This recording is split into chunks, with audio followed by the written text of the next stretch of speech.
de Derecho Penal en la Facultad de Derecho de la UBA. Es profesora de la Maestría de Derecho Penal en la Universidad de San Andrés. Ha recibido becas de la Fundación Konrad Adenauer, la Fundación Ford y la Agencia Española de Cooperación Internacional, así como distinciones nacionales e internacionales en materia jurídica. Es autora de numerosas publicaciones sobre derecho penal y expositora en cursos de capacitación, seminarios y conferencias sobre la especialidad en el país y en el exterior, incluyendo las Naciones Unidas. Ivana, la palabra es tuya. Bueno, muchas gracias, buenas tardes a todas, a todos. Gracias por la presentación. Bueno, como te decía antes, Gaby, ahora hay que estar a la altura de la presentación. ¿Se escucha bien, primero que nada? Perfecto, perfecto. Bueno, gracias a la Oficina de la Mujer por convocarme. Sé del trabajo que hacen en pos de la capacitación. Agradezco especialmente a María Delia, a Gabriela, a Gaby, a todo el equipo. Me consta también que no son simples invitaciones, que son temas que a ustedes les preocupan antes y que luego en función de eso cursan las invitaciones. Y bueno, les agradezco a todos los demás por el tiempo que se están tomando para conectarse, por la oportunidad de hablar de casos en los que nos vemos enfrentados las juezas y los jueces día a día, ¿no? Porque muchas veces se habla del caso, que el juez del caso tal o cual, y la verdad que nos toque un caso u otro es totalmente azaroso. Lo importante es el trabajo silencioso, el trabajo del día a día, y está bueno que se hable de ese trabajo cotidiano que hacemos todos los que estamos aquí, cada uno desde nuestro lugar, ¿no? La relevancia de los casos se las damos nosotros, estudiándolos, valorando la prueba como corresponde, con compromiso. Bueno, a veces un poco lo paradójico que es que estamos tanto tiempo dedicándonos a esto de fundar sentencias que no tenemos tiempo para compartirlas, así que agradezco muchísimo esta posibilidad. El caso es un caso del año 2015 e igual el tema sigue siendo muy novedoso. La sentencia fue el año 2015 y bueno, a todos nos pasa esto, ¿no? De que cada tanto aparecen estos casos que nos obligan a estudiar muchísimo, que no dominamos, que no conocemos, ¿no? También la importancia de rodearse de un saber especializado, porque la verdad es que surgen muchos temas que en la cotidianidad del tribunal oral, que son temas que no tenemos dominados. Y bueno, en este caso llegué a un punto tal, era tan poca la bibliografía que había, la jurisprudencia nacional no existía, es el primer caso en el fuero penal de síndrome de Münchhausen que hasta llegué a contactarme con una profesora estadounidense, a utilizar, voy a hacer referencia a un artículo que escribió ella, a basarme mucho en un fallo de Nueva Zelanda que me parecía que justamente reflejaba un poco la idea que yo a priori tenía de la cuestión, porque bueno, no había como una jurisprudencia en la que nos basamos, porque era un caso que realmente se salía del molde. Ustedes saben que se han hecho series y películas sobre este caso en los últimos años. Esto fue posterior a la sentencia. Yo no la quise ver a la serie para no contaminar esta ponencia, este encuentro que tenemos y tratar de reflejar cuáles eran los conocimientos que yo tenía antes de la sentencia y después, porque después también estuve estudiando, ya después del encuentro veré la serie, ¿no? Y la verdad es que antes no se escuchaba para nada sobre el tema, y es un tema que es fascinante, más allá de que no vamos a tocar justo totalmente la cuestión humana, pero es fascinante. Vieron que nosotros hablamos de fascinante cuando hay cosas quizás como que parecen muy de laboratorio, van a ver que hasta tiene tintes novelescos el caso, porque voy a usar el caso como disparador para hablar sobre el síndrome. Y era un caso que en todos los estratos de la teoría del delito tenía algún problema que se planteaba. Yo voy a tratar temas penales y también, dado que el público no es un público de todos penalistas, pero es un tema que excede la cuestión penal, voy a tratar de detenerme en cuestiones que nos interesen a todas y a todos, ¿no? Y de preguntas que yo me hice para que también después reflexionemos en un espacio de charla entre nosotras. Voy a dar una primera definición breve del síndrome de Munchausen, después la voy a ampliar un poquito para que primero sepamos de qué estamos hablando. En esta variante, que es la del caso, enseguida me voy a referir al caso, que es lo que se llama el síndrome de Munchausen by proxy o por poderes, se da de alguien que está al cuidado de un niño o una niña, en general son las madres, y de esto vamos a hablar, de esto hablamos con Gaby justamente antes y vamos a relacionarlo con esto de estar dando el tema en la oficina de la mujer, por qué en general son madres. ¿Por qué digo que este caso es by proxy o por poder? Porque hay un síndrome de Munchausen que es sobre la propia persona. Ese no lo vamos a tocar, el que tiene que ver con crear enfermedades respecto de uno mismo. El que nos va a importar y el que tiene que ver con el caso es el que se llama por poder o by proxy. Y dentro del por poder o by proxy, aquel que tiene que ver con crear directamente la enfermedad, porque hay casos en los cuales se miente acerca de la enfermedad. Sería el caso de una madre que va a un hospital y dice que un niño quizás muy chiquito, después vamos a ver que las edades tienen que ver, tiene, por ejemplo, se queja de dolor de panza, el chico no puede hablar, pero ese síntoma no lo tiene. Ese caso tampoco lo vamos a tratar. El caso que vamos a tratar es el caso en el que se producen signos y síntomas físicos y psicológicos recurrentes en un niño por alguien que está a cargo de su cuidado. Como ustedes muchos sabrán, el nombre viene del varón Munchausen, por esta cuestión del varón que tenía estas fantasías y demás, porque va a estar muy relacionado con lo que se llama el factor facticio, que no es lo mismo que ficticio, y sobre lo que también vamos a avanzar en el tiempo que nos permita. Estos síntomas que se crean y se producen en los niños no encuentran explicación en el saber médico. Entonces hay una búsqueda médica permanente por desentrañar esos síntomas. Y hay una cosa que es muy importante señalar, que este síndrome no tiene otra finalidad que causar la enfermedad.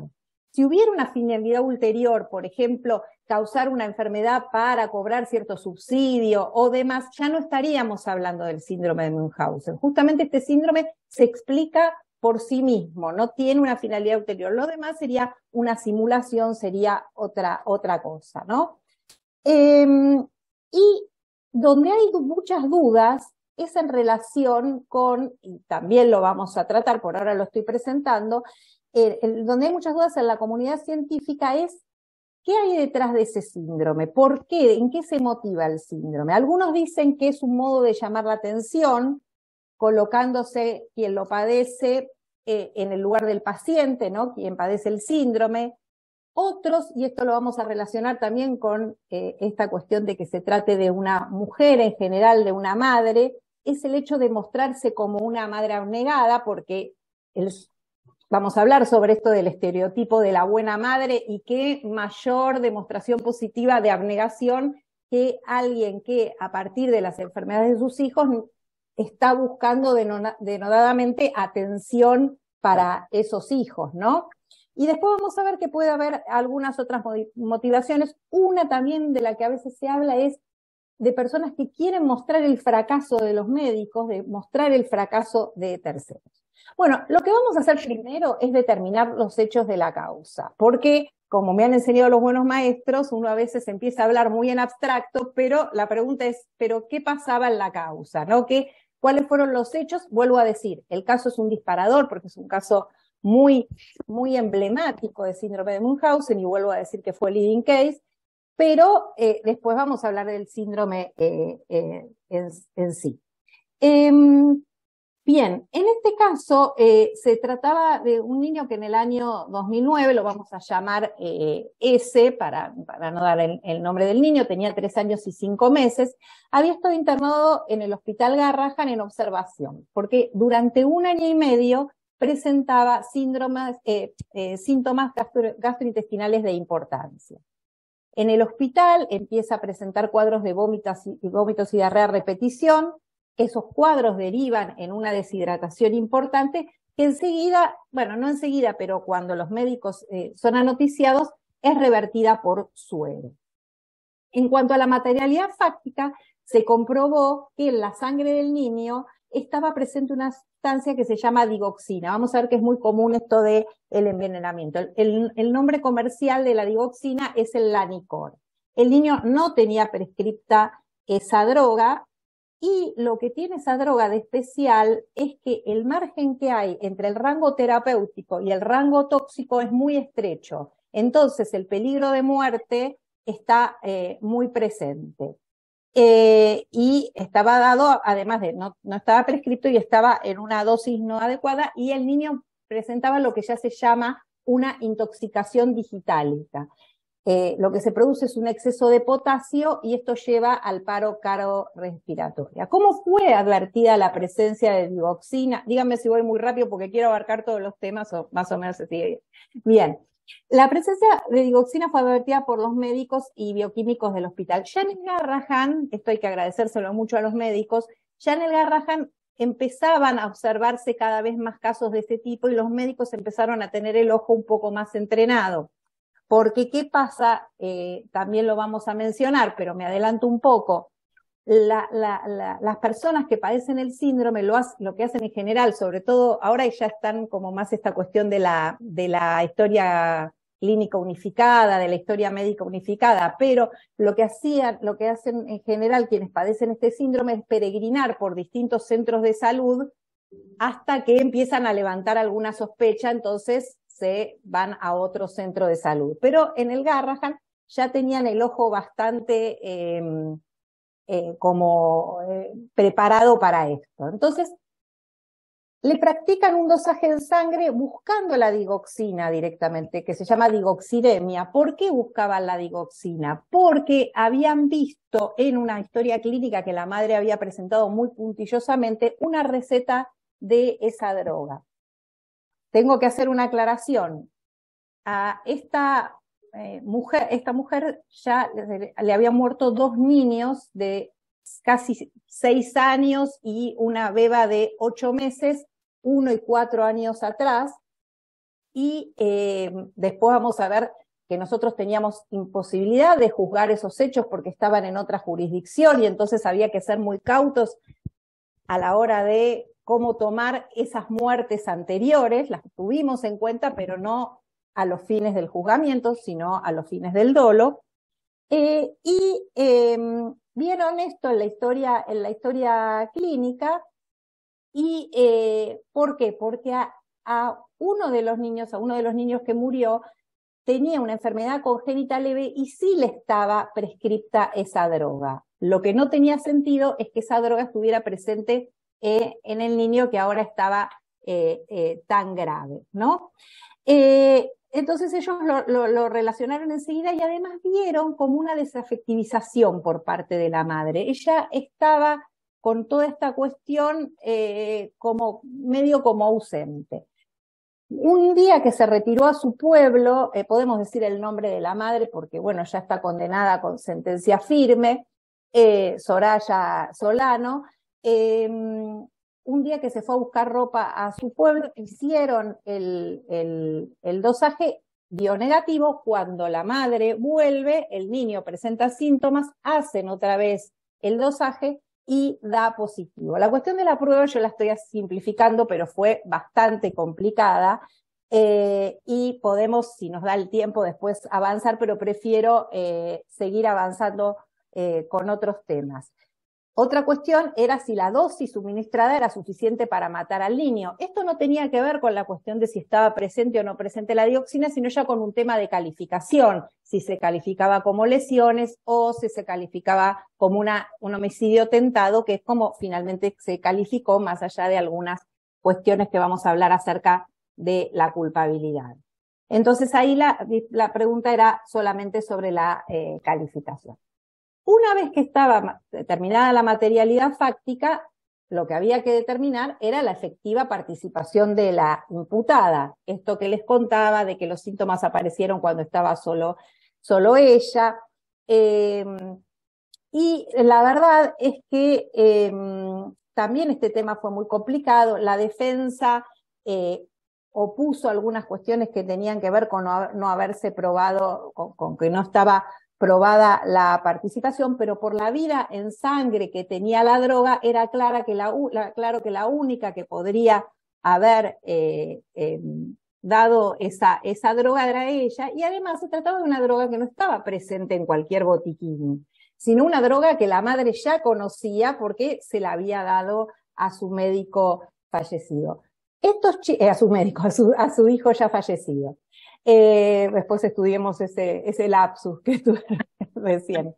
Bien, los dos hijos de esta mujer habían fallecido por cuadros similares, también deshidrataciones que no tenían correlato con ninguna patología. Los dos habían muerto de paros cardiorrespiratorios. Esta prueba sí la teníamos, pero nosotros no podíamos aventurar nada, ya había pasado hace mucho tiempo, esos niños ya no se podían hacer estudios sobre el cuerpo de esos niños, pero sí sabíamos que habían tenido esos mismos síntomas antes de fallecer. Incluso la madre contó cómo habían sido las cuestiones con respecto a sus otros hijos, que lo había llevado, que estaban vomitando. Los síntomas eran muy parecidos, de hecho, ella generaba mucha compasión en el pueblo por haber ya tenido 2 hijos muertos, por eso ella hacía colectas con las que, bueno, con este estereotipo también de la buena madre, del que vamos a hablar también. Y los 2 hijos murieron así, o sea, tuvieron cuadros de deshidratación y luego de eso paros cardiorrespiratorios. Con el niño que estaba internado en el hospital, luego de un tratamiento de rutina, se notó que ya había una clara mejoría. La beba también había tenido, me acordé que la bebita que había fallecido antes había tenido también problemas por lo dificultoso que era colocarle la vía y demás. Y ustedes saben, sobre todo los que hacen penal, pero que cada vez tiene más relevancia toda la cuestión del razonamiento probatorio. Esto de decir, bueno, esta hipótesis, si bien uno no vio a la madre dándole la droga, pero esta hipótesis es una hipótesis que derriba a otras hipótesis rivales. El defensor había planteado, por ejemplo, que podría haber habido una confusión en el hospital, pero para eso se necesitaba otro niño con un problema de una cardiopatía que no hubiera recibido la digoxina, y eso no se había presentado, ¿no? Y además, lo que pasó, lo que tiene importancia es también lo que pasó luego de que este niño fue dado de alta, la madre fue separada del niño en ese momento por los servicios sociales y demás. El niño no presentó nunca más en la vida esos síntomas que venía presentando durante 1 año y medio. Bien, lo que se preguntarán ahora es por qué yo hablo tanto de la materialidad y de la autoría cuando el tema es el síndrome de Munchausen, y como vamos a ver, pareciera que esta mujer cae en cada uno de los ítems casi como de manual que requiere el síndrome de Munchausen. Y la verdad es que lo importante es no caer en la tentación de que porque se presente determinada fenomenología, entonces esto sea usado como prueba. O sea, una mujer podría tener este síndrome y sin embargo no por eso estar probado que causó la muerte. De hecho, de este síndrome se empieza a hablar en el año 1981 por Bidow, que fue quien lo había descubierto. Todas estas son cuestiones que estudié en el momento de la sentencia, con el tiempo acotado que uno tiene para la sentencia, y hubo muchos problemas en Estados Unidos con respecto a quién lo había descubierto, porque empezó a haber mucha manipulación de prueba para mostrar casi que todo era Munchausen. Esto, y además, el Munchausen no utilizado, después vamos a ver, como cuestión de quizás de inculpabilidad o demás, sino para mostrar la autoría, ¿no? Entonces, es muy importante al momento de determinar primero saber, bueno, hay materialidad fáctica, está probada la autoría, después veamos, el Munchausen por supuesto puede coadyuvar a la autoría, pero va a ser un tema más de reprochabilidad que de prueba de la autoría. Y la verdad es que a mí me preocupó esto, que no funde la autoría. Ustedes creo todos conocerán un libro, lo ojeé después de la sentencia, que lo habrán leído, que es muy conocido, que es La Ley del Menor, de McEwan, que si no lo leyeron se los recomiendo mucho. La protagonista es una jueza, y hay un pasaje del que les voy a hacer referencia ahora, que a mí me quedó con el que me quedé muy impresionada por el parecido con esto, si bien este caso tenía que ver con la objeción de conciencia y nada que ver, pero en un pasaje ella, la protagonista, habla de otro juez, habla de un juez con el que ella se encontraba y que era una persona que siempre le había resultado muy desagradable, pero a partir de un cierto caso le había representado un bochorno encontrárselo con él y trataba de eludirlo. Entonces habla de un caso que ese juez tuvo 4 años atrás y que el caso, por ese caso se había enviado a una madre inocente a prisión, porque el juicio se había basado solo en estadística. La prensa amarilla había demonizado a esta mujer, que luego, luego de excarcelada se dio a la bebida y murió. Y lo que decía la protagonista del libro es que como había un niño de esta mujer que había había fallecido de muerte súbita, dice, una posibilidad en 9.000 de que un niño muriera de muerte súbita, y cuando, como en el caso, eran 2 los niños que habían muerto, la posibilidad era al cuadrado, era 1 entre 81 millones, con lo cual era casi imposible que la madre no hubiera sido la autora.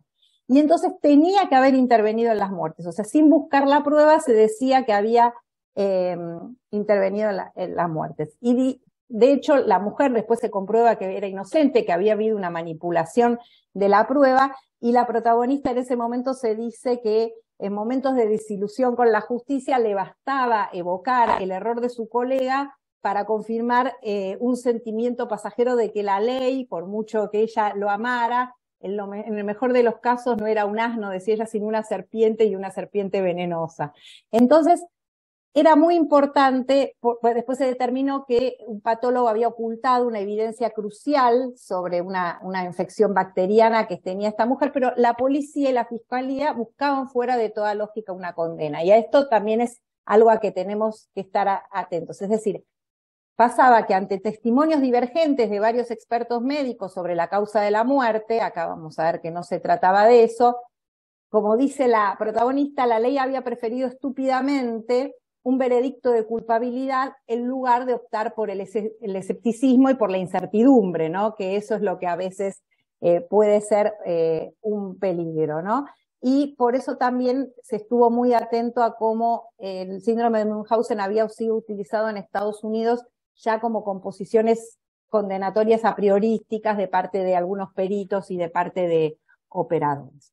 Hago una pequeña mención sobre la cuestión de la calificación y después si al tiempo podemos entrar en las preguntas, porque me quiero detener más en la cuestión después del dolo y después del síndrome, que creo que son más importantes, y de la culpabilidad.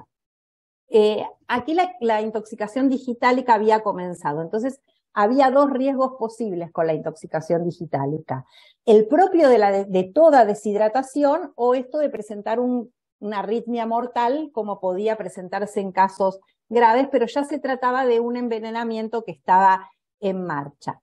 Por la teoría de la imputación objetiva, no importa mucho que no es esencial por cuál de las 2 variables podía terminar muriendo el niño. Lo importante es que el riesgo que se había producido era capaz de producir el resultado muerte. Los médicos, cuando se encontraron con esa digoxina en la sangre, era casi como que se hubieran encontrado como cianuro, y en la sentencia, después al que le interesa la podemos acercar, se hace una larga referencia a los efectos que tiene la digoxina. Después, con respecto a la dosis, también se planteó todo un problema, porque la defensa decía que se trataba de una dosis subterapéutica, pero la verdad es que no estaba prescripta y ya había empezado el efecto adverso, la respuesta nociva, que tenía como peligro íncito la muerte.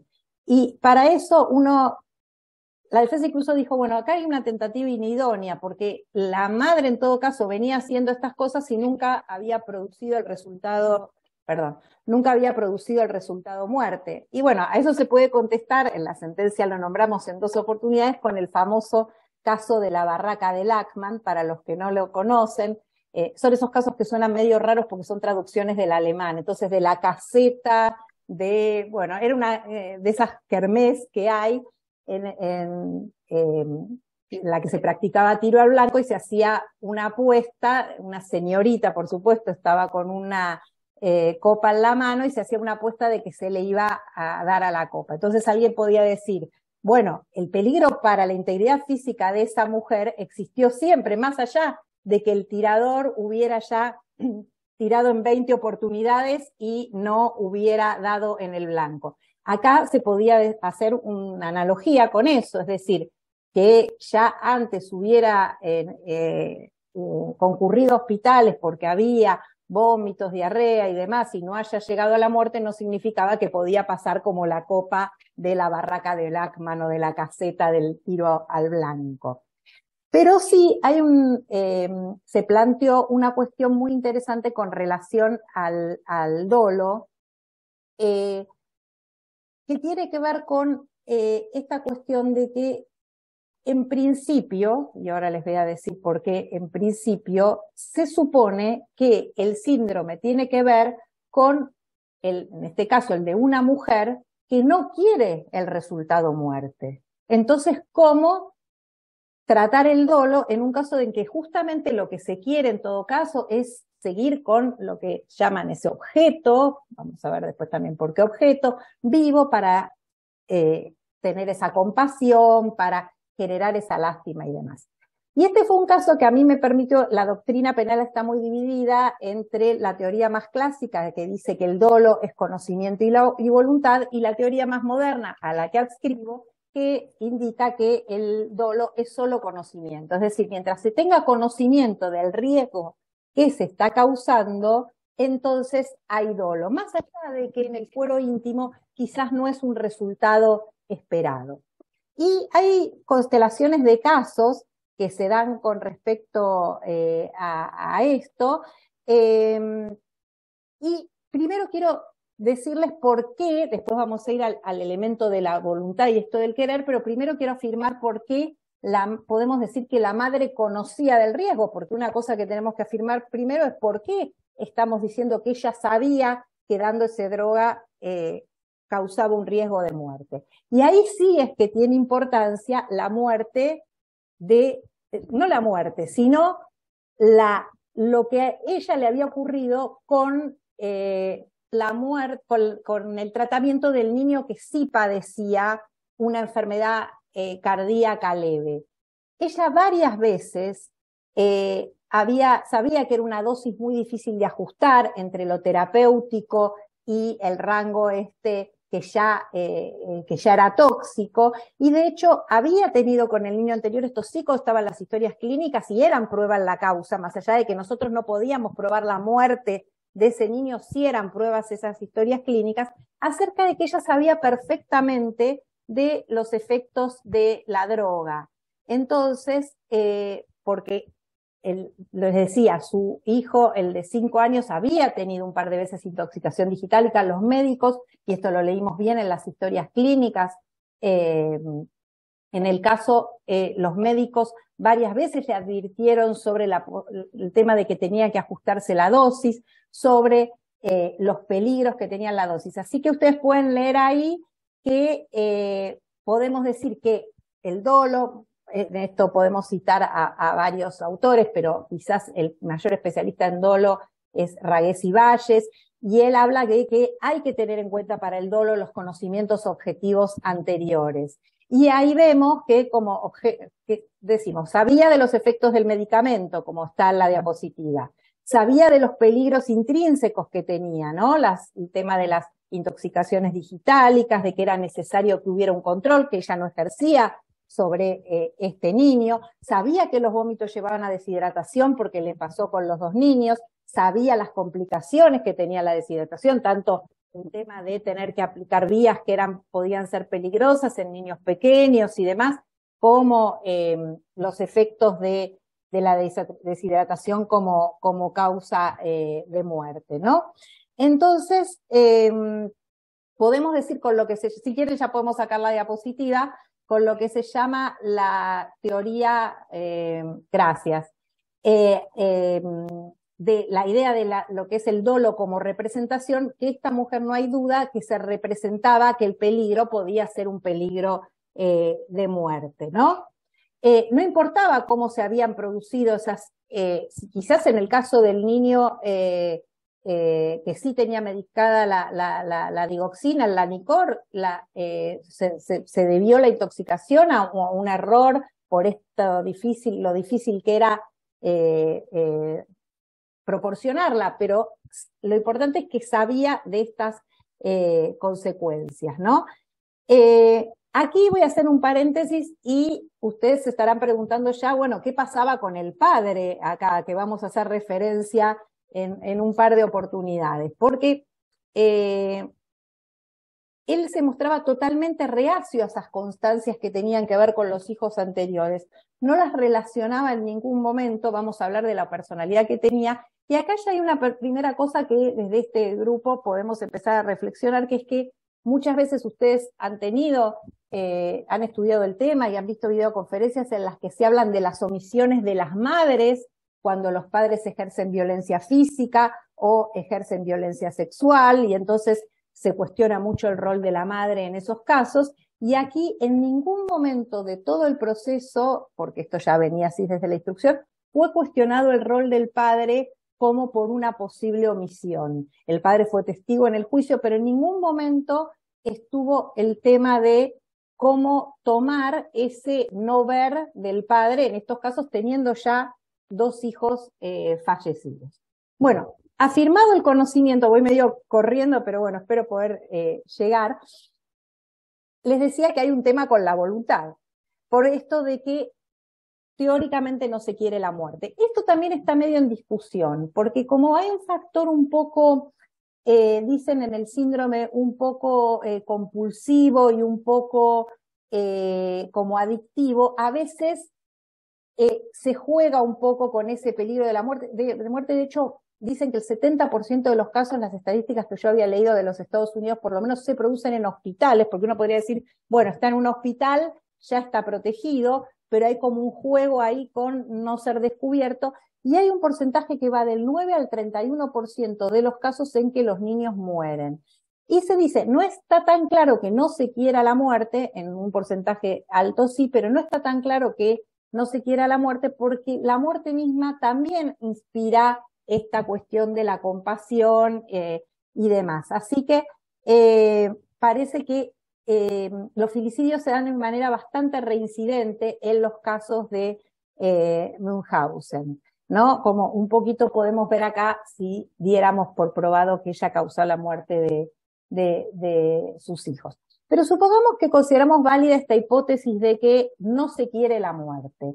Yo les decía que según la teoría a la que adscribo, y este caso que siempre parecen casos de laboratorio, pero acá se pudo dar, no, lo importante no es la actitud interna que tenga el sujeto, sino, como dice, por ejemplo, autores como Jacobs, que lo que se quiera es la acción. Mientras la acción sea querida, las consecuencias de algún modo se asumen si son consecuencias intrínsecas a esa acción. Y ahí tenemos 2 casos emblemáticos. El caso, otra vez, de la barraca del tiro al blanco y el caso de los mendigos rusos. ¿Los conocen a esos casos? Bueno, son casos que siempre se han dado muy de laboratorio, ya desde el año 1800. El caso de la barraca de Lachmann es porque es un autor que se llama Lachmann. Bueno, ahí se puede ver. Son constelaciones de casos en los que desde ya el resultado no se quiere, pero eso no quiere decir que no se conozca el riesgo y que el riesgo puede llevar a esto. Por ejemplo, en el caso de la barraca, es tan claro que no se quiere el resultado, que si lo que se apuesta es por darle a la copa y no a la mano de la señorita, es claro que lo que siempre se quiere es darle a la copa. Si uno tuviera que juzgar con el dolo como conocimiento y voluntad, tendría que decir que si le da la mano, no hay dolo de lesiones, y uno desde una teoría cognitiva puede decir que sí lo hay, porque jugar con un arma, de algún modo, en una parte tan cercana a un órgano vital, o en el caso de si le diera el corazón, o en el caso de la mano, por ejemplo, podríamos pensar en unas lesiones, no importa que el sulfuro interno lo que quisiera es ganar la apuesta. Y el famoso caso de los mendigos rusos, que uno siempre que lo estudiaba en la facultad decía, esto igual no existe, pero es muy parecido a lo que pasa en el Münchhausen, era un caso en el que estos mendigos lo que hacían era amputar miembros de los niños para inspirar lástima y tener la limosna en ese momento. Entonces, está claro que el resultado tampoco era querido en esos casos, porque si un niño, vamos a decirlo crudamente, un niño fallecido ya no servía a los fines de inspirar la compasión. Sin embargo, para una teoría en la que lo que importa es lo cognitivo, es claro que se sabe del peligro íncito que hay a una amputación de un miembro en un niño o en cualquier persona. Entonces, aun cuando el resultado no sea conveniente para los planes del autor y sea no querido, esto no significa que no pueda indicársele dolo, y esto es lo que hicimos en el caso. Dijimos, la mujer actuó con dolo, que lo vamos a distinguir de la cuestión de la culpabilidad, que es otro tema, pero ella sabía lo que hacía y sabía qué resultados podía tener eso. Como dice Jacobs, o sea, se emprende una aventura que uno no sabe en qué puede acabar, y es irrelevante la actitud anímica. Hubo un caso también muy conocido en España, es un caso muy cruento de una madre y una abuela, los que quieren después el caso también se los voy a dar, es un caso, se llama Zuleika, que está comentado por Ragués y Valles, y también era muy claro, ahí hay una figura de malos tratos habituales, era tan claro que no se quería causar la muerte porque hasta se había ocultado lo que le habían producido, que era un tema en las fauces por cómo se le daba el alimento a la niña, que tenían temor de perder, bueno, lo que en ese momento era la patria potestad. Mientras que la mayoría, en ese caso español, condenó por imprudencia temeraria, porque decían no hay voluntad, porque justamente no querían perder la patria potestad y demás, lo que sería la responsabilidad parental ahora, hubo una disidencia en la que se dijo algo que estaba muy claro: se somete a la víctima a situaciones peligrosas que no se tiene la seguridad de controlar. Entonces, aun cuando no fuera obvio en ese caso tampoco que se quisiera la muerte, es también como lo que se da en los casos los llamados de ruleta rusa. La representación es la posibilidad de un desenlace favorable o desfavorable. Si el resultado desfavorable es algo bastante posible, entonces nosotros podemos decir, esto también lo dice de algún modo Sanchinetti, que vamos a estar en presencia de dolo. Otro tema distinto ya es cómo se prueba que hay ese dolo. Esto es con reglas que rigen la comunicación humana. Acá fue bastante simple en el caso de Münchhausen, porque había tenido un hijo que tenía prescripta la droga, como dijimos, y entonces la cuestión probatoria no era tan complicada, pero siempre es muy difícil. En el caso que hemos tratado también en el tribunal del homicidio de Diana Zacayán, también nos vimos con la dificultad de cómo probar un elemento interno o lo que se cree que es un elemento interno como es el odio. Si podemos poner la diapositiva 9, Gaby, podemos hacer a ver. Bien, acá hay un resumen de esto que estábamos diciendo recién, de algún modo. Está la conclusión. Entonces sabemos que es todo lo que conocía la imputada, y lo pueden leer. Conocía que la ingesta de dosis no adecuadas de dioxina producía cuadros de vómitos y diarrea que derivaban en deshidratación. Sabía que en los casos de fallecimiento de otros de sus hijos la muerte había sido precedida por este tipo de cuadro. Bueno, y ahí pueden leer todo lo que ella conocía, lo pueden leer ustedes mismos, y entonces la actitud anímica de ella resultaba irrelevante. Bueno, podemos, si quieren, cuando terminan de leer la diapositiva, sacarla. Y podemos decir que, bueno, estamos ante una acción típica, no estaba en discusión la antijuricidad, y queda ahora el tema, que trataremos de abordarlo el tiempo que nos dé, lo más, si no hacemos otro encuentro en algún momento, pero vamos a tratar de avanzar, de cómo tratar este síndrome, ¿no? Que ya es una cuestión más para tratar con relación a la culpabilidad, ¿no? Se trataba de una mujer que durante 5 años, con sus distintos hijos, vería peregrinando por hospitales y demás. Esto vuelvo al rol del padre, facilitado por un rol del hombre en un sistema patriarcal, que podemos hablar, esto lo veníamos hablando con Gaby también antes de la charla, esto de que nadie se cuestiona que sea una mujer la que siempre está por los hospitales y que, es más, esta cuestión de la abnegación era bien vista y nadie se pregunta por qué no hay un hombre que esté ahí al lado de esto. Ella definía su vida como un calvario por todo lo que le había tocado vivir, se quejaba continuamente de la atención médica. En el domicilio se le encontró una cantidad desmesurada de medicación de todo tipo. Bueno, y hay muchos elementos más. Y ahora sí estamos en condiciones de dar una definición más completa de lo que es el síndrome de Münchhausen y vamos a ir analizando todos los ítems. En esta variante que yo les decía que era el síndrome de Münchhausen por poder o by proxy. Se llama también síndrome de facticio y está en el DSM-4 y es, o también se lo conoce como falsificación de la condición pediátrica y está visto también como una condición de maltrato infantil. ¿Qué incluye? La creación facticia. ¿Qué quiere decir facticia? Que está elaborada artificialmente, pero a partir de elementos verdaderos. Es decir, no es toda una fantasía. Hay enfermedades que se conocen y demás. Por eso no es ficticia, sino facticia. Y entonces les decía, es una creación facticia de una enfermedad en el niño, en general por su madre, y con la participación involuntariamente activa del cuerpo médico, porque ellos son como una suerte de marionetas, van haciendo numerosos estudios. Podemos hablar después de esto de los estudios invasivos y de que cada vez igual, en todo sentido, ahí se está tratando de la medicina de hacer cada vez, de repensar esto de la invasión de estudios. Y como les decía, esta es la forma inducida, no es la forma simulada, es la forma en que la madre realiza esfuerzos activos para crear síntomas de enfermedad y en muchos casos muy serios. ¿Qué veía yo distinto en este caso con relación a otros?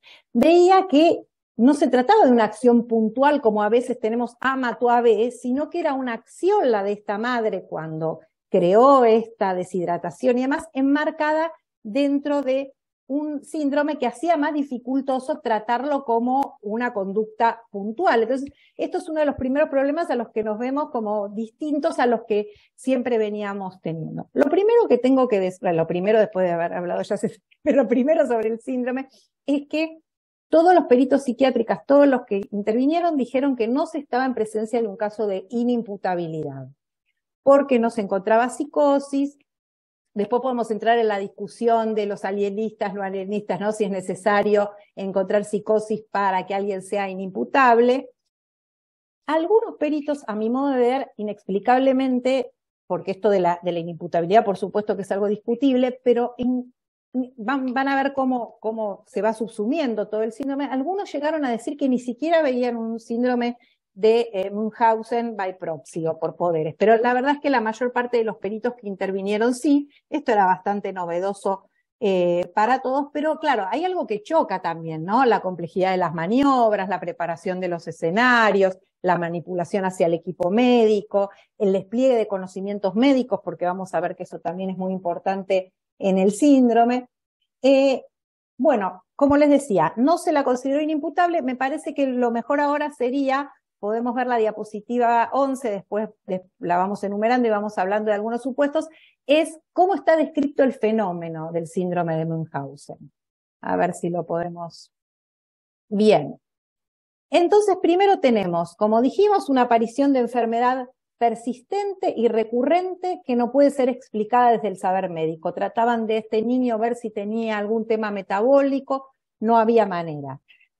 Hay desaparición de los síntomas cuando se logra que los padres permanezcan alejados de sus hijos. Las víctimas son niños que no hablan y no cuentan. Es impresionante en las estadísticas ver que a medida que los chicos crecen, los niños y las niñas, ya va bajando la incidencia de esta creación de síntomas. Incluso en el caso que nosotros tuvimos, ya el niño con esos 3 años empezó a decir, mi madre me da unas gotitas. Entonces, ya en la medida en que los niños puedan exponer a su madre o eventualmente a su padre, empieza a disminuir ese síntoma. Bueno, los padres presentan menos signos de preocupación que el staff médico tratante. Ya hablamos de lo que tiene que ver con esa desafectivización. Esto llama la atención a los médicos. En general, como les dije, provocada por la madre. En este punto sí me gustaría profundizar más que en otras oportunidades. Voy a dejarlo un poco para las relaciones finales, pero tiene que ver con el punto también que vamos a tratar siguiente, que es el control omnipotente por parte del perpetrador. En este caso, el padre se lo había definido como de personalidad esquizoide, tenía un carácter retraído. Hay algo muy significativo, que es que durante la audiencia, cuando él declaró, el padre, que afirmó que nunca la había acompañado a hospitales, que nunca le había suministrado la medicación. Fíjense que eso que también es algo tomado como normal, que la madre fuera la única que todos los días le suministraba la medicación. Él ni siquiera sabía que ese niño no tenía la medicación prescripta. Incluso en los peritajes, cuando se les hacen peritajes a los dos, la única que contestaba acerca de las enfermedades de los niños y demás era Solano y no su marido. El niño elegía como personaje representativo a la mamá en los test, y el padre en la audiencia, les comentaba, definió el tema como cuando empezó todo este quilombo. Así definía la cuestión, cuando empezó todo este quilombo. Se dice que en el síndrome de Münchhausen hay, como les decía, como un poco la contracara de los abusos, de lo que pasa en general con los abusos sexuales, en los cuales hay una madre retraída, callada, que deja ser en muchos casos, y un padre perpetrador. En este caso, por el rol estereotipado del cuidado, se da como una situación inversa. Si podemos ir a la diapositiva siguiente, vamos a ver otros de lo que pude yo agrupar como síntomas, como características en función de toda la lectura.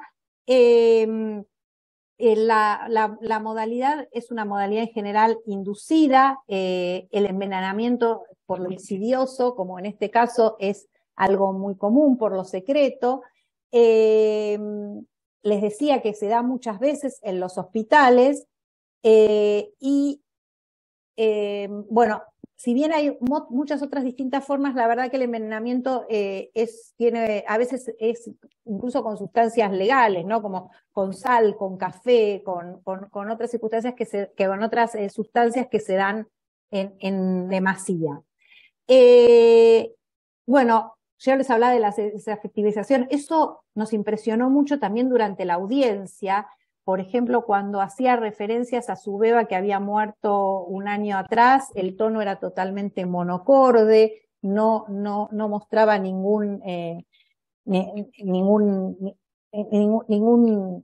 sentimiento hacia eso. Uno podría decir, si esto está solo, este punto está solo, bueno, cada persona procesa de distintas maneras. La cuestión es cuando todos estos puntos, como en el caso, estaban en conjunto. Y lo que era también algo muy notorio, y esto se relaciona con la cuestión objetal y no subjetiva en la relación, es que cuando se le preguntaba en los distintos peritajes sobre sus niños, solo hablaba de las enfermedades de los niños. No lo relacionaba ni con vivencias felices, ni hacía diferencias entre un niño y otro, lo que los psicólogos mostraban que mostraba una falta de subjetividad. Son personas afectas a un ambiente hospitalario, como dice el punto I. Fíjense que esta mujer incluso cuidaba ancianos, y después de la sentencia también, porque bueno, la sentencia quedó firme en el año 2021, después, si nos da el tiempo, vamos a hablar del tema de lo que también significa que tantos años después tenga una sentencia de prisión, y si la prisión es la forma de tratar estos casos.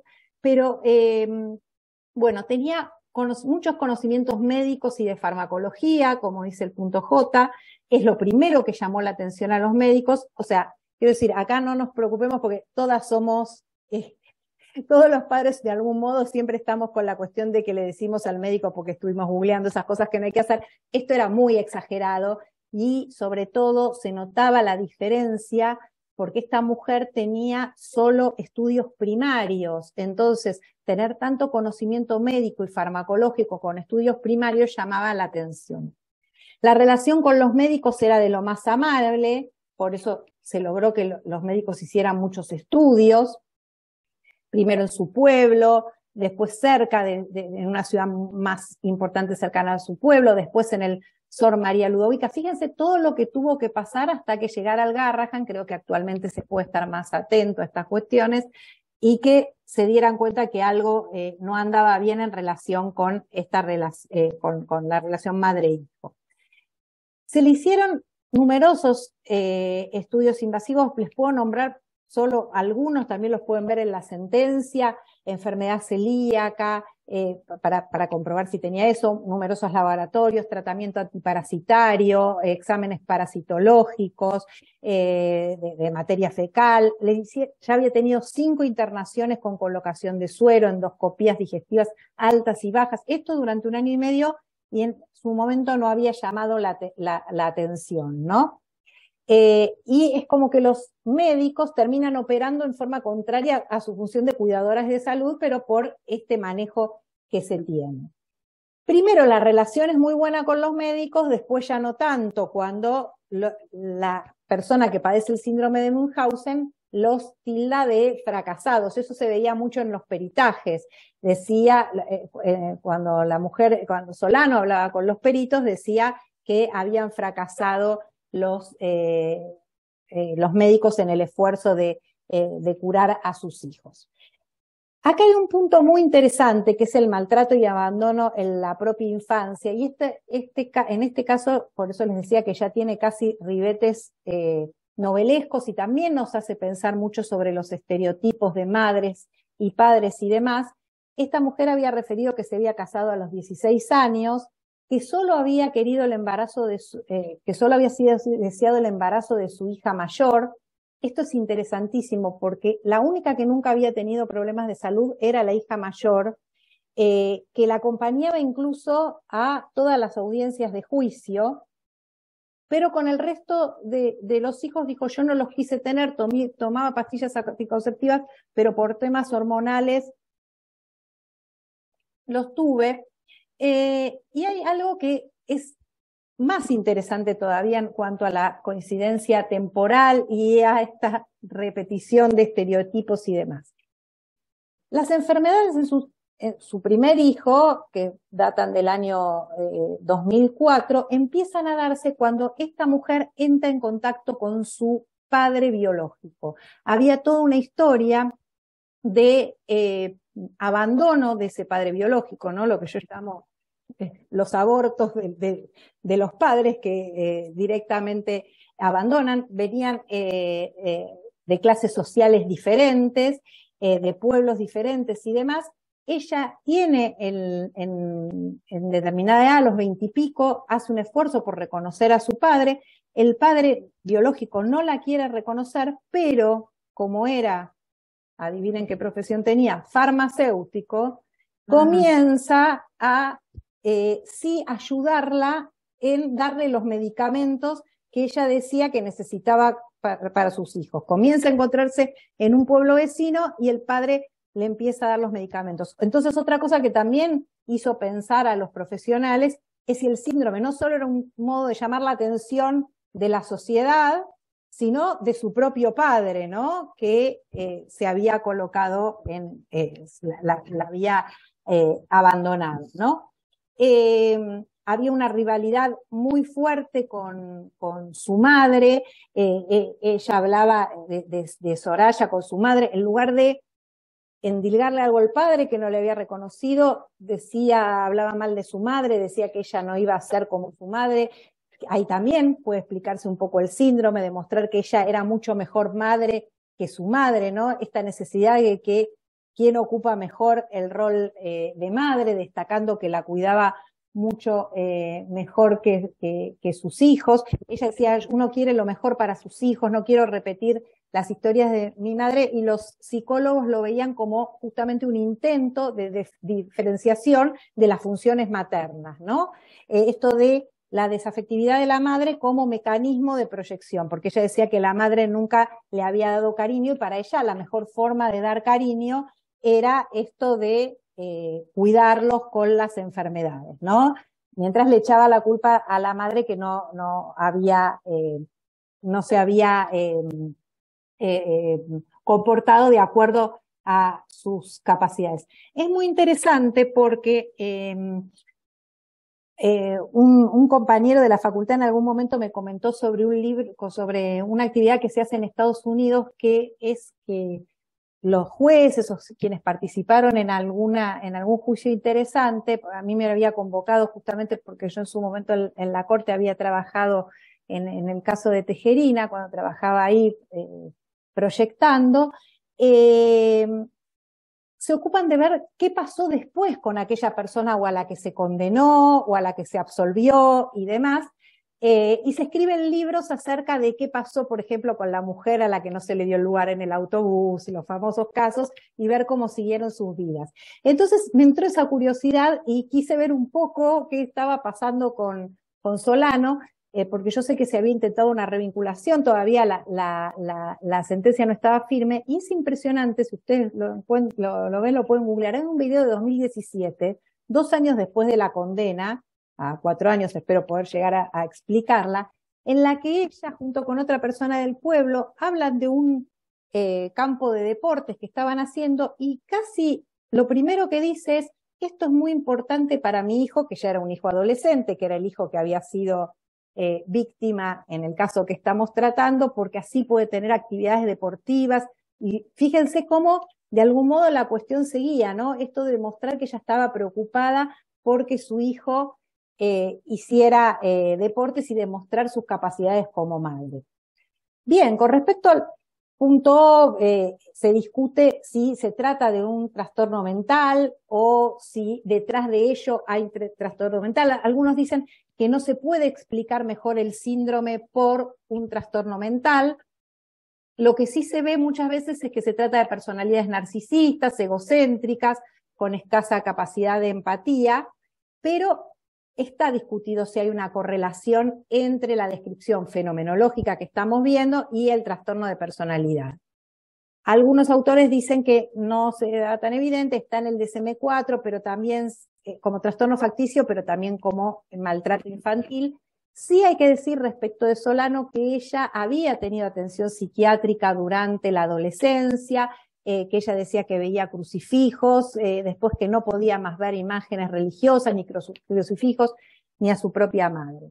Quiero ir al punto también que ya les fui adelantando de la naturaleza simbiótica, esto de que esta cuestión paradójica de que la madre que ataca a su hijo es al mismo tiempo la que se preocupa por ese hijo. Se imposibilita una subjetividad, les contaba, no hacía diferenciación entre los hijos, las referencias eran a las enfermedades, y así es como que los puede ubicar como objetos de más fácil manipulación. Un punto muy importante que no está acá en la lista, ya la podemos sacar, cualquier cosa, es que en la gran mayoría de los casos esta patología es negada, no hay una asunción de culpa, y es como que hay una imposibilidad por aceptar, incluso frente a evidencia incontrovertible, es muy difícil que se acepte que se está pasando este síndrome. Les iba a... Quiero pasar a otra cuestión porque iba a hacerles un raconto de varios puntos que tiene el síndrome de Munchausen, pero cualquier cosa lo pueden tocar en la sentencia, así podemos entrar al punto siguiente y poder dejar en algún momento lugar a las preguntas por el tiempo que sé que me dieron. Bueno, ya vimos la fenomenología. Entonces ahora el tema es ¿cómo trato este síndrome? Porque parece algo muy distinto a lo que veíamos. Ya estaba descartada la inimputabilidad. Entonces, el tema en la sentencia era, bueno, ¿cómo tratarlo? Para mí fue muy había algo que a mí me incomodaba entre la inimputabilidad o una responsabilidad plena, o sea, no me parecía plenamente inimputable, pero tampoco con responsabilidad plena. Di con un artículo de esta profesora que les comentaba, Selene Stillman, que justamente planteaba los problemas que tenía este síndrome, que desconcertaba, que había que seguir más a la investigación médica y correrse un poco de esto del mito de la buena madre, ¿no? Y también ella alertaba sobre la necesidad de no volverse crueles con estas mujeres, ¿no? Esta misma postura, y esto es lo que hoy sería también tener perspectiva de género, en ese momento no hablábamos tanto de esto, ¿no? Esa postura también era intuitiva, de algún modo. Y esa postura la encontré también en el fallo de Nueva Zelanda, que si nos da el tiempo me gustaría también hacer una mención en este fallo, ¿no? Bueno, la incomodidad era esto, ¿no? Era una mujer que no tenía alucinaciones, que era muy activa en su pueblo, que tenía vida social, que tenía vida laboral, que estos escenarios requerían cierta complejidad, pero al mismo tiempo se estaba padeciendo un síndrome que pareciera que tenía muchos aspectos compulsivos, adictivos. Perdón, ¿me dijeron algo? No, sí, eso era el análisis. Perfecto, bárbaro. También, como dice Stillman, se supone que no se quería matar a los hijos, como esto que hablábamos antes, porque nadie se involucra en un engaño tan prolongado, si eso es lo que pasa. Y como también dice esta autora, uno se vuelve medio implacable con las madres que se desvían de ese rol, y este es un tema también para reflexionar, ¿no? Ella dice, hay una indignación visceral de la sociedad en los casos de filicidio que potencialmente pueden opacar la evidencia científica de una enfermedad mental. Está la necesidad de ver que estos casos necesitan condena, que quizás muchas veces se opaca, que acá detrás de esto hay una enfermedad mental, porque bueno, se ve a una madre cruel, egoísta, ¿no? Que necesita atención, y entonces no se examina con la seriedad que corresponde la motivación de esta fenomenología, ¿no? Ahora bien, esto también es una cosa paradójica que que hablábamos con Gaby. Mientras esta mujer no es descubierta, está precisamente ubicada en el rol que es esperado. Eso también es lo que también llama la atención, ¿no? Y esta cuestión de que el estereotipo del rol de la mujer llega a un punto tal que hasta casi tiene su propio síndrome, ¿no? Y esto es un tema también muy interesante para tratar. Voy a tratar, me falta mucho, pero voy a tratar de decir algunas cosas importantes. O por lo menos que a mí me parecen relevantes y después me dicen cuando ya estoy obligada a pasar a las preguntas, que por supuesto quiero, pero bueno, quería hablar de algunas cuestiones antes. Hace poco, antes de la conferencia, por cuestiones así de interés, se me dio por volver a leer la versión, que acá la traje y la marqué por todos lados, de Medea de Séneca.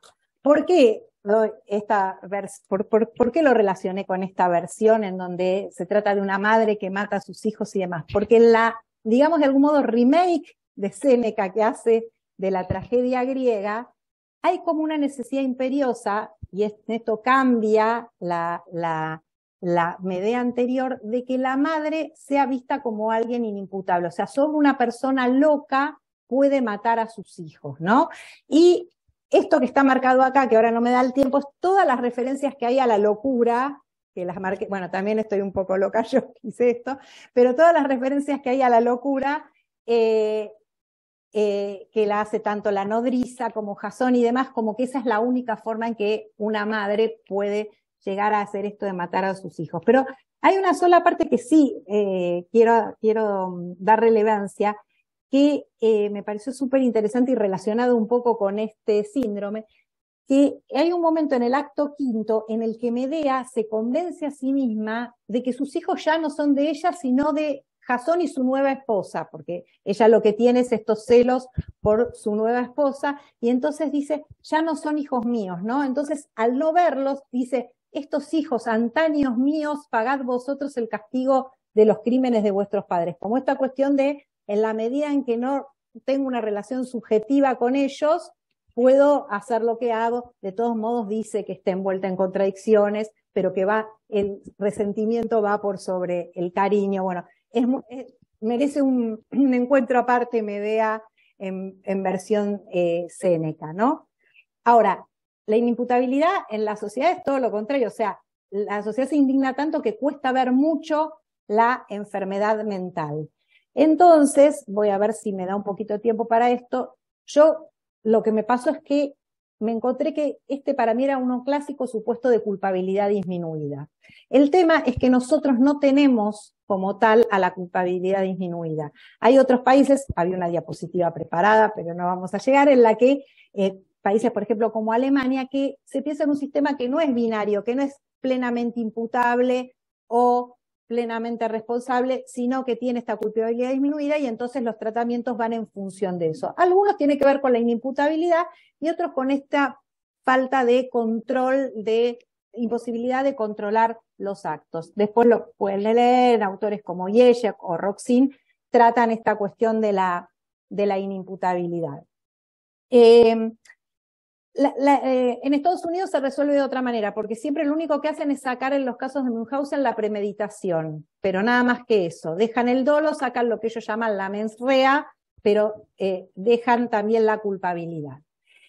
Stillman justamente señala que el síndrome de Münchhausen es más que una compilación de defectos de personalidad y que esto tendría que tener una incidencia. En el fallo de Nueva Zelanda que yo les comentaba, que es de 2001, que dije cuando lo encontré, en realidad, antes de la sentencia encontré el sumario, después de la sentencia pude encontrar todo el fallo, pero les pasaba algo parecido a los jueces del caso. Primera instancia la condenaron a la mujer a 7 años, vieron que el trastorno no tenía ninguna incidencia o tenía una incidencia muy relativa, pero como se trataba, y ellos no tenían tampoco una manera de resolver la culpabilidad disminuida. ¿Qué hicieron entonces? Echaron mano, como se trataba de una beba, a la víctima, a la figura del infanticidio. Tenía ya 8 o 9 meses, pero la aplicaron al infanticidio in bonam partem. El tema es que nosotros tenemos también el infanticidio, de eso ya me ocupé en otro artículo, tenemos el infanticidio derogado, mal derogado, por las razones incorrectas. Entonces nosotros pasamos de la nada a un homicidio agravado, ¿no? Entonces, ahí también tenemos un problema, que nosotros no podemos echar mano a la figura del infanticidio.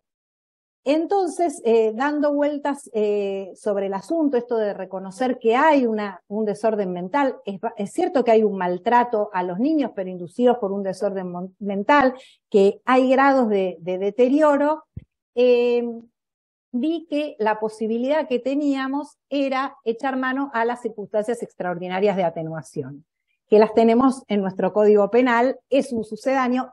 No niego que era medio forzada la cuestión, quería desarrollar mucho esto de las circunstancias extraordinarias, creo que no va a alcanzar el tiempo, pero puedo decir como resumen que en este caso me parecían más, las circunstancias extraordinarias vuelven el caso a un homicidio por lo menos básico. Como era atentado, la pena que se aplicó era la de 4 años de prisión, que era, vuelvo a decir, otro tema también para hablar bien es si es la pena de prisión la adecuada para estos casos, ¿no?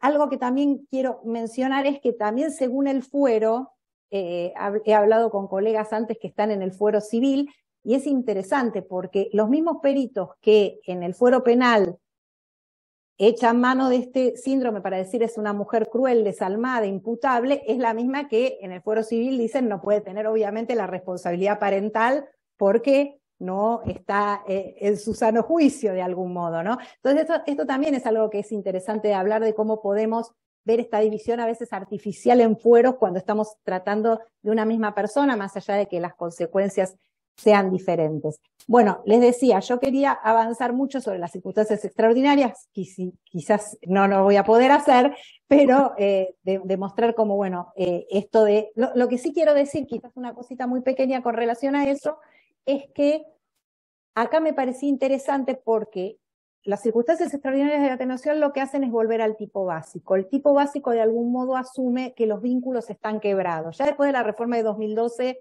el tema de los vínculos es relativo porque incluso los homicidios se pueden agravar con exvínculos, pero de algún modo el vínculo está deteriorado. Entonces, a mí me parecía que en este caso había como una doble vía, que ya sea por la inimputabilidad o por el quiebre de ese vínculo, porque ya no estaba esa subjetividad, podían aplicarse las circunstancias extraordinarias de atenuación.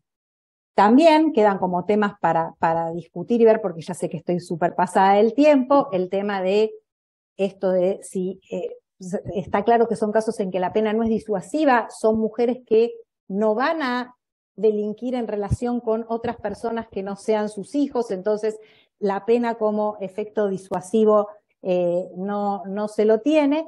Y ya antes de que me mate Gaby, voy a hacer dos reflexiones finales, y una tiene que ver con un poco la relación con lo que les decía del libro de McEwan, de la ley del menor, en cuanto a que hay un temor, ¿no?, de que las evidencias psiquiátricas y psicológicas, que a veces se las ven como ciencias blandas, sobre todo pasa mucho en Estados Unidos, llevan un poco a considerar que si vemos que hay una conducta desviada, entonces esto va a hacer que uno sea más indulgente con potenciales criminales, y hay que salir un poco de ese temor y de esto de que muchas veces sí tenemos que optar por el escepticismo y la incertidumbre y no preferir certezas si esas certezas no son tales. Y como última reflexión, y por este encuentro y por algo que también fue el puntapié de lo que hablamos con Gaby, es también ponernos a pensar un poco de si este estereotipo de la buena madre, si este rol de buena madre no hizo que en un punto se retrasara la búsqueda del verdadero problema, ¿no? Fíjense que estamos hablando de los niños muertos, de que en el pueblo se la seguía viendo como una madre dedicada, que ejercía su tarea de cuidado como ninguna, y de la que solo se podía sentir compasión. Entonces también revisar esas cuestiones. Bueno, les agradezco muchísimo y perdón que me pasé un poco. No, la verdad me estás haciendo pensar si no tendríamos que revisar el tema del tiempo de la videoconferencia, pero bueno. O yo el tema de la... No, porque realmente es, bueno, a mí me interesa mucho. Te agradezco, la verdad, Ivana, muchísimas gracias, muy, muy interesante, y es bueno escucharte porque lo haces apasionadamente, así que es muy lindo. Muchas gracias. Gracias. Vamos a abrir ahora un espacio breve para preguntas, y creo que ya tengo la primera, así que allí va. Quería saber por qué no se lo imputó al padre por abandono, ya que no cuidó a sus hijos. Claro, bueno, este es un punto de los que hablo. Nosotros obviamente tenemos el caso cuando nos llega ya al tribunal oral, o sea, pero es verdad que al padre nunca, tenemos que también retrotraernos un poco a una cuestión. Yo creo que ahora quizás sería muy distinto cómo van cambiando, ¿no?, estas cuestiones. Creo que ahora podríamos pensar distinto acerca de la conducta que tuvo el padre. No sé si necesariamente a nivel penal, pero sí cuestionarnos cómo, o sea, puede pasar esto de un padre que no sabe ni con qué medica a los hijos, y poder pensar quizás en una omisión. Los delitos de omisión siempre son complicados. Pero el tema es que nosotros teníamos que juzgar la conducta de la madre, y el padre solo había venido a juicio como testigo. Parecía, por los test que habíamos visto, era una persona que tenía algunos problemas madurativos, el padre también, y esto que yo les comentaba, de que en general las personas que padecen síndrome de Munchausen tienen personalidades fuertes y se unen con personas, o tienen al lado personas más retraídas, más apocadas y demás. Pero justamente la pregunta es lo que creo que en algún momento me lo pregunté y trasladé también la reflexión, ¿no? Esto de que el padre en ningún momento haya sido puesto en tela de juicio en cuanto al total desconocimiento que tenía de la cuestión. Y el desconocimiento era real, no se trataba de una coartada, lo que todavía es más grave aún, ¿no?, de todo esto. Bien. No lo contesté, pero porque es lo mismo que me pregunto. Sí. Creo que esta de alguna manera la contestaste. ¿Se da más en las mujeres? ¿Por qué? Bueno, ahí vieron que lo primero que dije es que todavía hay mucha discusión acerca de por qué el síndrome en sí mismo, ¿no? Entonces ya ahí tenemos un problema. El segundo problema, sí, se da en un porcentaje, pero abrumadoramente mayor en mujeres que en hombres. Y bueno, esto es lo que tenemos que pensar, que es lo que yo les comentaba en la última reflexión. Quizás, bueno, estas preguntas vinieron antes de las reflexiones que fuimos haciendo, pero me parece que no es casual esto de que haya un síndrome que esté totalmente relacionado con el estereotipo y el rol que la madre tiene que tener en la sociedad, ¿no? Esto del rol de cuidadora, de un rol que se está reviendo, ¿no? Por supuesto, pero me parece que no es casual. Acá había también cuestiones que tenían que ver con rivalidades con la propia madre, que también les comenté que se estaban estudiando, con una niña. Bueno, el tema de los abandonos de los padres. Nosotros, bueno, acá tengo a mi querido amigo y colega, el doctor Laufer. Si nosotros tuviéramos que hacer una estadística de la cantidad de imputados, y acá lo veo también al doctor Palomeque del tribunal, si tuviéramos que hacer una estadística de la cantidad de imputados en general que no conocen a sus padres o nunca tuvieron contacto a sus padres, varones me refiero, también es digno de estudio eso. Me estoy saliendo un poco de tema, pero el porcentaje que hay, ¿no? Y esta relación que se hace psicológica del padre con la ley y demás, de mujeres que tuvieron que hacerse cargos sola de esos chicos y el grado de el porcentaje de imputados que hay en relación con eso es otro tema también para estudiar. Pero en este caso creo que tiene que ver, por un lado, hay que preguntarse sobre esta cuestión de los estereotipos y también sobre las relaciones de las mujeres con sus propias madres. Ella varias veces decía, por ejemplo, que la madre de ella había dado en entrega a una hermana de Soraya, y que no iba a la tumba de otro hijo que había tenido a llorar, que no había sido cariñosa con ella, así que este tema también de la relación de ella misma con su madre y de, como decimos, querer marcar como que es mucha mejor madre y qué mejor que hacerlo con esa preocupación que hay en la salud de los hijos, creo que también es algo donde se debe indagar, ¿no? Bien. ¿Resulta aplicable? No, perdón. Quiero preguntar si en el contexto de la deliberación y a partir de las distintas miradas sobre el dolo, se analizó la figura del abandono de persona. No, la figura del abandono, bueno, igual hubiera sido sorpresiva, habría que pensarlo, porque bueno, todo esto venía por homicidio tentado.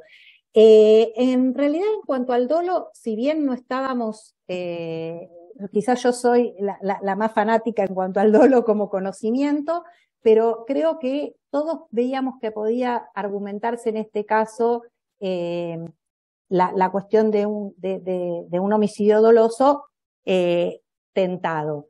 Lo que es importante es que la Cámara de Casación sí adscribió totalmente al concepto de dolo y confirmó la condena, y después también quedó firme por la Corte, ¿no? Por eso también es que nombro a la imputada y demás. Sí, y creo que ahí justo vi que se da una pregunta, estaba la cuestión del dolo eventual. Muchas veces se discute si la tentativa permite dolo eventual o no permite dolo eventual. Yo igual dudo mucho de la categoría de dolo eventual. Para mí, cuando hay conocimiento ya hay dolo, y los matices del dolo no tienen mucha relevancia, pero sí está dicho por la doctrina mayoritaria que perfectamente puede haber tentativa con dolo eventual. No habría un problema con relación a eso, así que la verdad es que eso no estuvimos, la verdad es que en un todo de acuerdo, más allá de que algunos seamos más fanáticos que otros con respecto a este tema del dolo. Pero bueno, mostró que el caso de los mendigos rusos no era de esos que bueno, que solo se leían en los libros, ¿no? ¿Resulta aplicable el síndrome a enfermedades psicológicas o solo físicas? Bien, es muy interesante la pregunta. Yo he leído que también para enfermedades psicológicas, en el DSM-4 también se lo considera así, tanto físicas como psicológicas. Todos los casos que yo relevé, que fueron muchísimos, sobre todo en Estados Unidos, que hay mucha estadística, aquí la verdad, yo no encontré, por ejemplo, fallos penales posteriores al nuestro. Sí sé que en el fuero civil alguna colega me dijo que tuvo algunas cuestiones de Munchausen. Sé que puede ser también enfermedades psicológicas. Los casos que yo relevé, que les decía que fueron muchísimos, eran todos de enfermedades físicas, pero en la definición consta también como de enfermedades psicológicas. ¿Se puede presentar en casos de abuso sexual? No sé muy bien cómo... A ver, no entiendo muy bien que una persona con Munchausen abuse sexualmente, porque en realidad la definición de Munchausen tiene que ver con la creación de estos, quizás se está pensando en la parte del simulado, en por ejemplo, inventar abusos sexuales o... Exacto, me parece que está apuntando a estas madres que inventan que el padre es abusador porque o que se les mete a las madres en la cabeza esta cosa del abuso y el chico puede entonces contar, la madre mete el tema del abuso y Sí, el sí, chico puede contar. sí, es otro tema, pero la verdad es que el síndrome tal como está estudiado tiene que ver con la producción únicamente de enfermedades. Está bien, uno puede pensar, habría que pensar si eso no tiene que ver, pero además hay que tener en cuenta lo que se dijo muy al principio de esta charla. No tiene que tener ningún fin ulterior. Si, por ejemplo, el fin porque eso ya es una simulación, si el fin es sacarle la responsabilidad parental a alguien, como les decía, cobrar un subsidio, ya no estamos hablando de Munchausen. En Munchausen justamente lo que se reafirma mucho es que tiene que ser, bastar por sí mismo. Es decir, es en sí mismo eso. No sé, si ya se persigue otra cosa y alguien dice, bueno, mi hijo tiene una enfermedad y entonces lo llevo por hospitales para que me den un certificado y poder hacer otra cosa, ya eso no es Munchausen. Es una simulación. Entonces quiero decir que quizás podemos hacer ese paralelismo. Bueno, estoy leyendo así como aleatorio algunos mensajes y los agradezco muchísimo. No, después bueno, supongo que en la grabación no sé si salen, pero... Salen todos, van a tener la grabación en 2 días o 3, a lo sumo está subido, digo porque ya vi varias de estas preguntas. Quédense tranquilos, toda la grabación va a estar. Lo que sí me gustaría algún otro día es si puedo hablar sobre las circunstancias extraordinarias de atenuación, que me quedé con las ganas.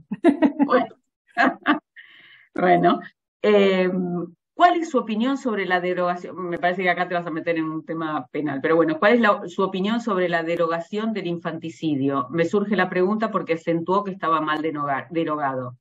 Sí, bueno, yo cualquier cosa también eso lo puedo alcanzar, escribir sobre la cuestión de la derogación del infanticidio. Se derogó justamente por la razón incorrecta, porque si uno ve el debate parlamentario tenía que ver con esto de que estaba mal, y eso sí estaba mal en la figura del infanticidio, el aspecto de ocultar la deshonra. Es obvio que eso está mal.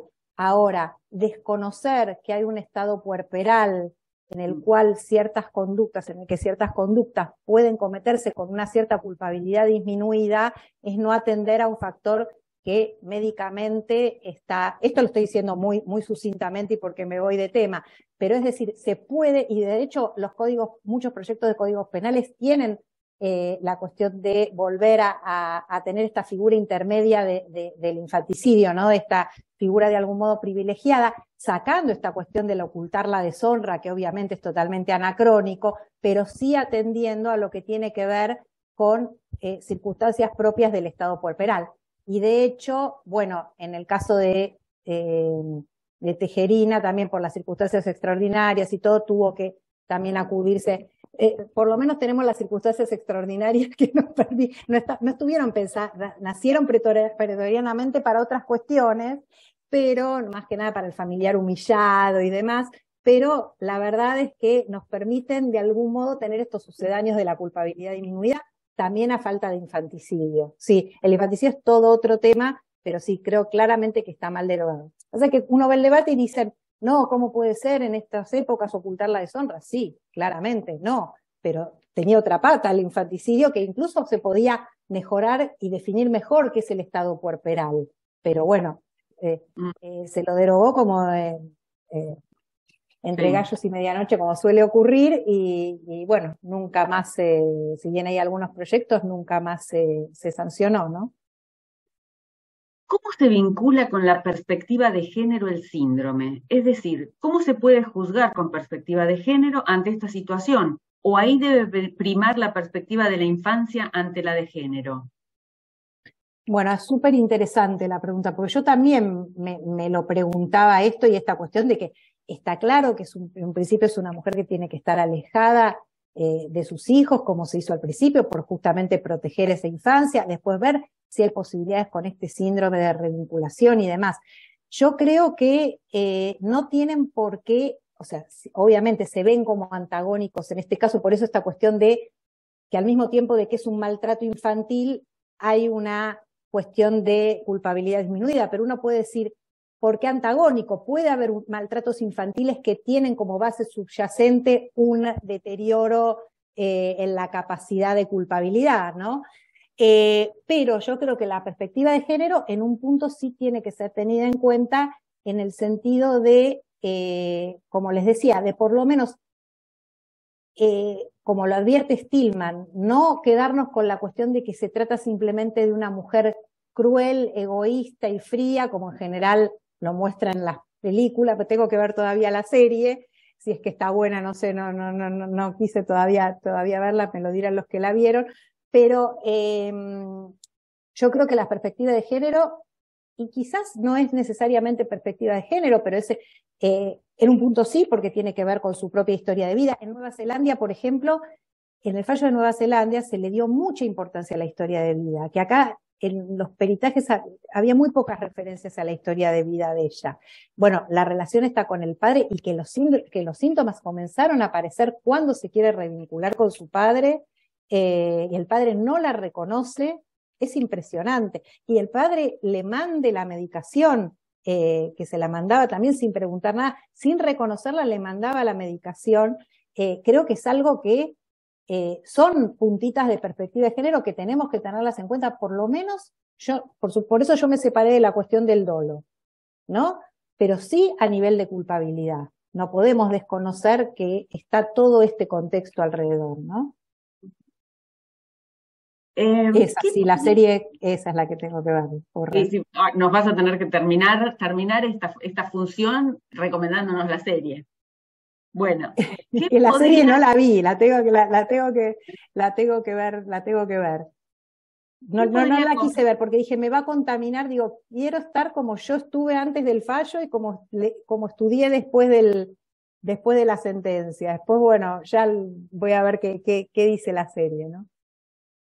¿Qué podría comentarse ante una mirada que señale una contradicción entre la respuesta de la justicia civil que quitó o hubiera quitado la patria potestad a la madre con incapacidad de hacerse cargo responsablemente de su maternidad, con respuesta de la justicia penal que la responsabiliza y agrava el vínculo? Y la agrava por, perdón, que se la responsabiliza y agrava por el vínculo. Y agrava por el vínculo. Bueno, a menos que se usen las circunstancias extraordinarias que justamente saca el agravante del vínculo, ¿no? Que es como nosotros de algún modo tratamos de compensar la cuestión, ¿no? Para decirlo de algún modo.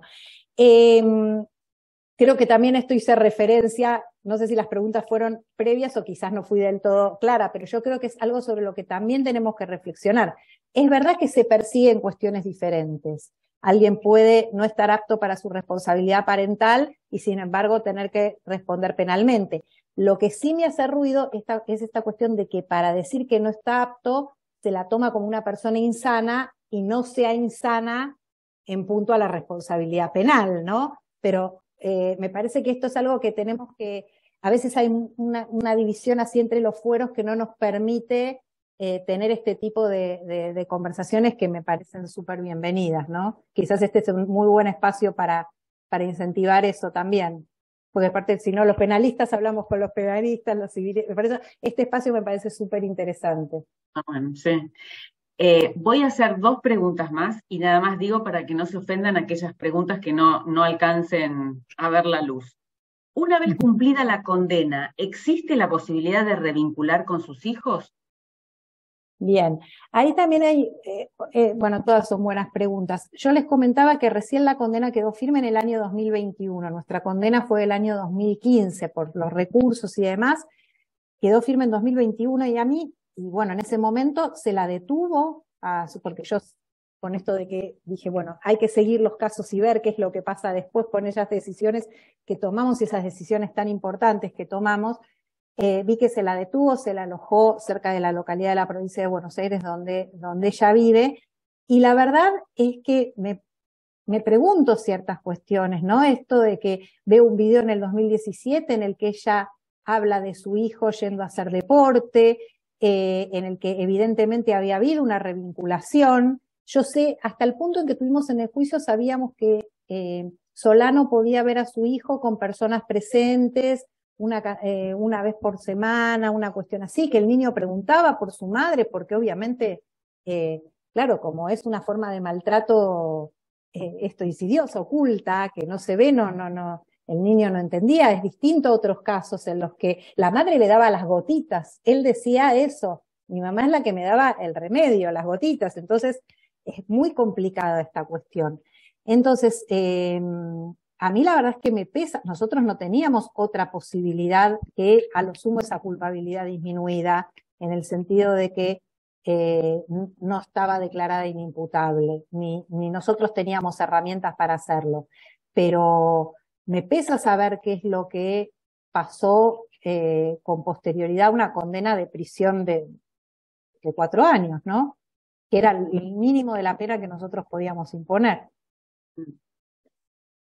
Existiendo este síndrome, que es un claro riesgo para niños, ¿hay algún protocolo hospitalario, tanto entre hospitales públicos como privados, donde consten las consultas, internaciones de los niños a los fines de evitar la circulación por distintos hospitales? Bueno, muy interesante. Yo lo que vi es, y además yo tengo amigos, bueno, por supuesto que a mis amigos médicos los dejé así esos días que estaba con la sentencia.